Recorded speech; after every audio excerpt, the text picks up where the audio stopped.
Mr. Imaginary Cameraman, was that you? It was? What did you eat?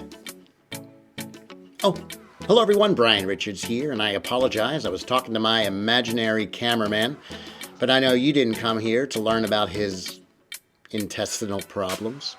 Actually, you came here to learn another self-working card trick, and I want to welcome you. And today I'm going to teach you a trick that is not only self-working, but doesn't require any math, and it doesn't even require a setup. In fact, you can do this trick with a borrowed deck of cards. Are you ready? Get out a deck of cards, and let's get into today's tutorial. Here we go. Like I said, the deck of cards can be shuffled as much as you want. You can have a volunteer shuffle it. It can be a borrowed deck of cards, and you can do this trick right away. And I want you to see, this really is a very well mixed up deck of cards, as you can see. We'll give it one more shuffle, like so. And then what I do is I invite a volunteer to cut the deck wherever they want into two piles. So let's say they cut right here. And again, it's completely up to them. I then explain that I'm going to look at whatever card is 4 cards down here, and that will tell me whatever card is 4 cards down here, even though the deck's been shuffled. Watch, 1, 2, 3, 4. It says that over here, the 4th card down should be the 4 of diamonds. Let's see, 1, 2, 3, and 4. Check it out. Pretty cool, right? I'll tell you what, let's do this again. We can actually repeat the trick. We'll give it a nice little shuffle. And again, I invite a volunteer to cut it wherever they want. Let's say they cut right here, and I'll pick up this pile this time. And I'm going to look at whatever card is 4 cards down.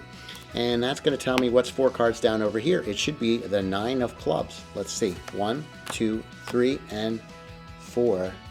How crazy is that? In fact, we could do it even one more time. This is a trick you could repeat a couple times, and in fact, it will drive the audience crazier every time. So again, they can cut it wherever they want, totally up to them. Let's see what's 4 cards down here. This card will tell me that it should be the 10 of clubs. 1, 2, 3, and 4. Pretty cool, pretty amazing. All right, so I will show you how this trick is done. And I love this trick. It doesn't require, like I said, any math. It doesn't require any kind of a setup or anything like that. You can do this with a borrowed deck of cards. The only thing I want to make really clear is you got to make sure your memory skills are working pretty well. Make sure you have clarity. In other words, if you're a person who does that too much, this might not be the best trick for you. You know what I'm saying?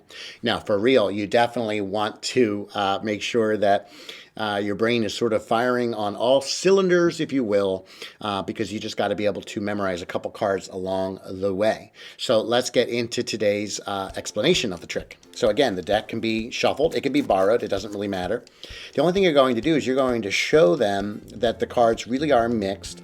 And as you do that, what you want to do is you want to memorize whatever the 4th card is from the top of the deck. In this case, it's the 10 of hearts. Now, don't spend too much time looking at it, but look at it briefly, maybe quietly in your head. Say that a few times as you're showing all the cards. But I know the first card is ultimately going to be the 10 of hearts.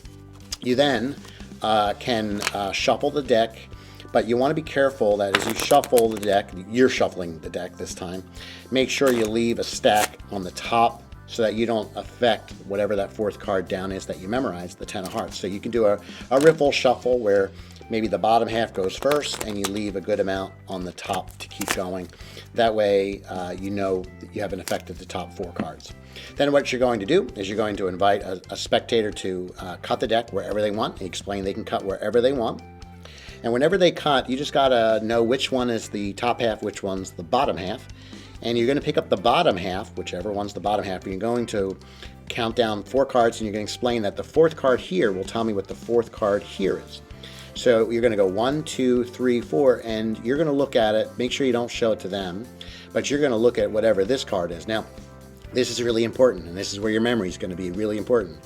Whatever this card is going to be the card you're going to name the second time you do this trick. So in this case, it's the Queen of Clubs. So I just look at it, I put it down, and I say this says that the 4th card down here should be the 10 of hearts. So you go 1, 2, 3, and check it out.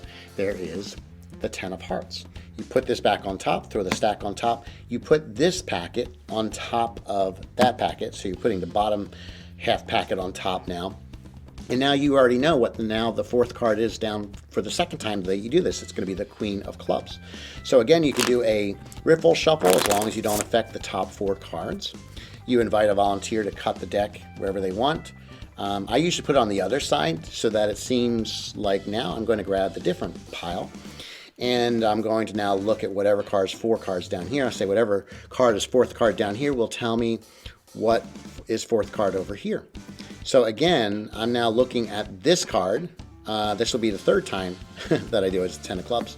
So I say, it says that your card over here should be, what was it? The Queen of Clubs. 1, 2, 3, and 4. Pretty amazing. And if you want to, you can do it one more time. Pick up this packet, put it on top. Do one more riffle shuffle, not affecting those top 4 cards. Again, invite them to cut it. Remember which is the bottom half. This will tell you, and you're going to name the 3rd one. It says, oh, it says that your card should be the 10 of clubs. 1, 2, 3, and there it is. The 10 of clubs. And my friends, that really is a super fun trick. And again, what I love about it is it's totally self-working. You can do it with a borrowed deck of cards. You don't have to, there's no math or anything like that involved, and there's no setup. You can do it right away.